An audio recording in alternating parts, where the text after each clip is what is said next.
Første halvår, hvor at du har to fag, der hedder AP og NB. AP det står for almen sprogforståelse, hvor at du er inde for at elevernes side gør skolen til noget bedre.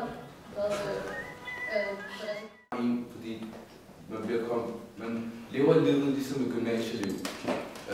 Fordi vi var for eksempel samme gymnasieliv om hele tiden. Vi var der, hvor gymnasiet var, vi har de samme fester sammen i gymnasiet. Så du havde på en måde et indblik over, hvordan det var på gymnasiet. Det kan du også gøre. De har ikke været så store før i tiden, når HTX. Men for de seneste år, så får vi sådan 100-150 millioner per år nu. Så det begynder at vokse lidt nu.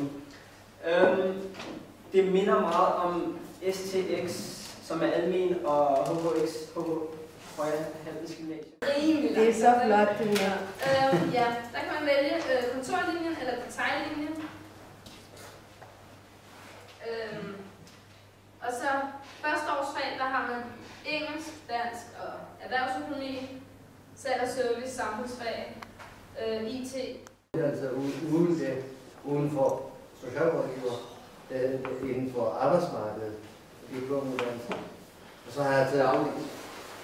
De er 24, 25, 30, 50 år. Jeg har kun gået 9. klasse. Og de har virkelig svært ved at klare sig i samfundet.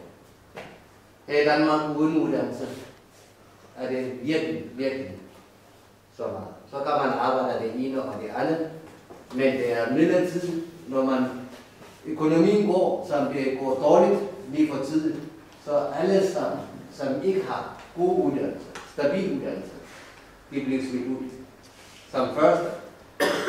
Og dem, der har god uddannelse, stabil uddannelse, som de snakker om, de klarer sig uanset for det meste. Det er også timer, man har forelæsninger og så videre. Ja, så er der sådan forskellige slags. Jeg har bare den almene humanistiske, og så er der noget, der hedder international humanistisk, det bliver på engelsk.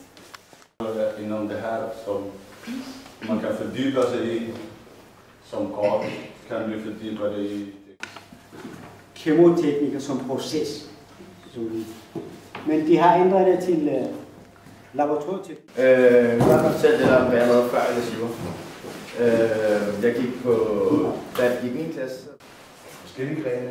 Altså, jeg er uddannet på ITU, Danmarks Tekniske Universitet. Gamle og savler og alt det. Det gør man faktisk ikke. Det er en af delene. Det kan det sagtens være, hvis man vil arbejde på et pleje. I lang tid på til fester og sådan noget. Jeg kender en del ansigter, men det er ikke sikkert, at jeg kender alle. Jeg snakker og sådan noget. Men tak for, at jeg i første fremmest inviteret for at